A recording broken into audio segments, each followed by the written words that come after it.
Meus queridos, a paz do Senhor, tudo bom com vocês? Estamos aqui para dar continuidade à nossa série sobre os personagens bíblicos.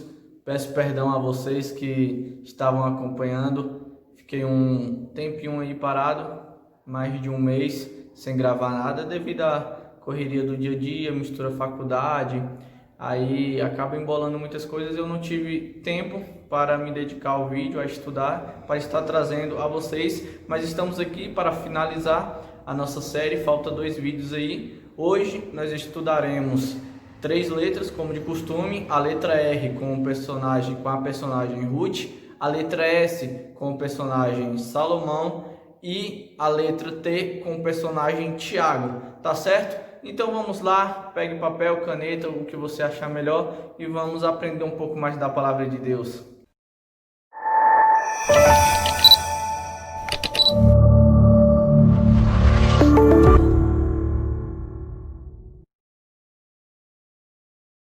Então vamos lá, vamos dar início com uma personagem bastante importante, nós veremos o porquê lá no final. O personagem de agora, com a letra R, é Ruth. Ruth não era hebreia, Ruth era uma mulher moabita. Porém, para entendermos um pouco a história de Ruth, nós temos que analisar também a história de outra mulher importante, chamada Noemi. Noemi era casada com um homem chamado Elimeleque, e com esse homem ela teve 2 filhos, Malom e Quilion. Mas devido à fome, à crise que estava tendo ali na Judéia, Noemi e seu esposo, junto com seus 2 filhos, se mudaram de Belém e foram para a cidade de Moabe, a cidade de Ruth. E lá em Moabe, os 2 filhos de Noemi, Malom e Quilion, encontraram 2 moças e com essas moças se casaram. Malom se casou com Ruth, a nossa personagem, e Quilion se casou com Orfa.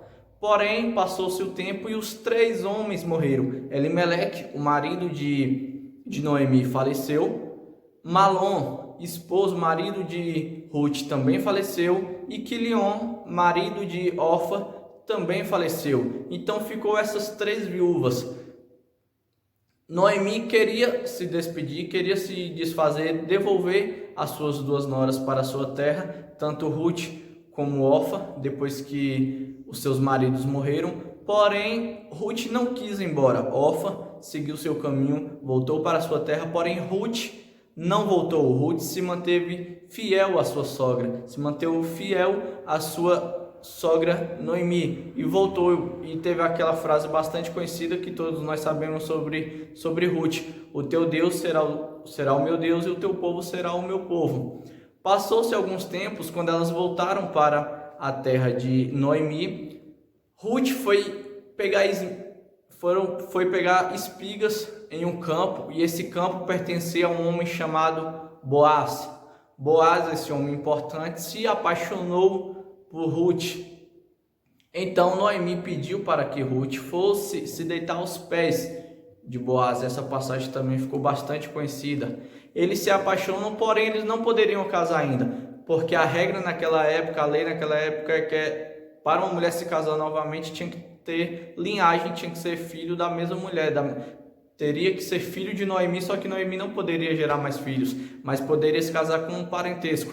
E tinha um homem que tinha um parentesco mais próximo a Noemi do que Boaz. Boaz também tinha um parentesco com Noemi, só que não era o mais próximo. Ele faz um acordo com esse homem e aí ele pode se casar com Ruth agora.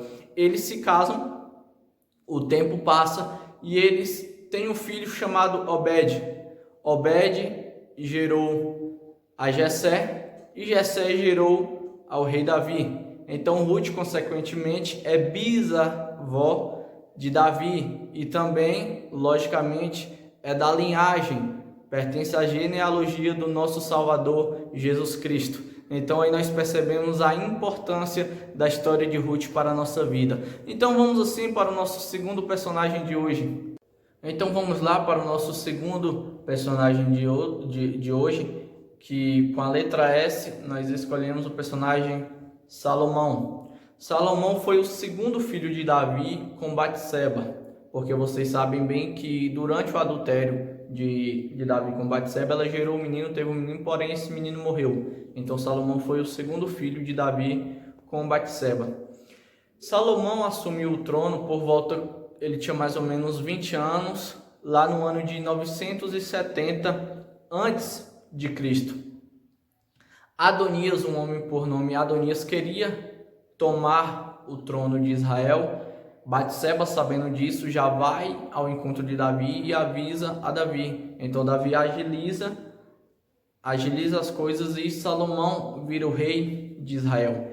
Em uma cidade chamada Gibeão, Salomão oferece 1000 holocaustos ao Senhor. E durante esse episódio, Deus se apresenta a Salomão pela primeira vez e oferece a Salomão aquilo que ele quisesse. Salomão iria fazer um pedido ao Senhor. Salomão então pede algo bastante interessante a Deus. Salomão pede a Deus um coração entendido para discernir entre o bem e o mal. Salomão pede sabedoria. Salomão não pede riqueza. Salomão não pede nada. Ele pede apenas sabedoria para guiar o povo de Deus. Logo após isso acontece um episódio que ficou bastante conhecido, que foi a causa das mães. Chegaram-se 2 mulheres perante o rei, falando, uma falou, o filho pertence a mim, a outra falou, não, pertence a mim. Então Salomão fala, beleza, então vamos dividir o menino, cada um fica com um pedaço. Uma quis, topou isso e a outra não. Então ali Salomão viu quem realmente era a mãe. Então ficou um episódio bastante conhecido, onde nós podemos perceber a sabedoria que Salomão tinha em tomar algumas decisões. Logo após esses episódios, Salomão agora vai começar a mostrar a sua forma de reinar, vai estabelecer a sua forma de reinar. Ele mata todos os inimigos de seu pai, de Davi. Ele mata todos aqueles que estavam ameaçando o seu trono. Principalmente mata também a Adonias, aquele que queria usurpar o trono. Também mata a Joabe, que era general do exército de Davi, do seu pai Davi. No reino de Salomão, cada tribo ficou responsável pelas necessidades da construção do templo e do palácio. Salomão era um rei que gostava de grandes construções. Ele fez um templo, que ficou conhecido como o Templo de Salomão, e também fez um grande palácio. Ele aumentou os tributos das tribos, e as tribos não ficaram contentes com isso. Em uma forma de campanha, podemos dizer assim, Roboão queria aumentar esses impostos, os impostos do seu povo. Roboão, filho de Salomão, e Jeroboão queria assumir, depois que vai dividir, eu vou falar mais no final, Jeroboão, que assume o reino do norte, ele queria dar liberdade às tribos, cada tribo ficar com a sua independência como era antes. Já com Salomão, Salomão centralizava muito o poder das tribos na sua mão. O templo foi construído no 4º ano do reinado de Salomão e a construção faraônica enorme do templo durou mais ou menos 7 anos. Depois da construção do templo, Salomão agora vai focar em construir o palácio. Ele aumenta ainda mais os tributos para construir esse palácio. Fez muitas alianças com os outros reinos para construir, porque vinha operadores, vinham trabalhadores que o povo de Israel não tinha tanta eficácia, tanto talento na questão da construção. Ele fez muita aliança com outros reinos. E Salomão foi um homem bastante sábio, muito inteligente, porém teve os seus erros.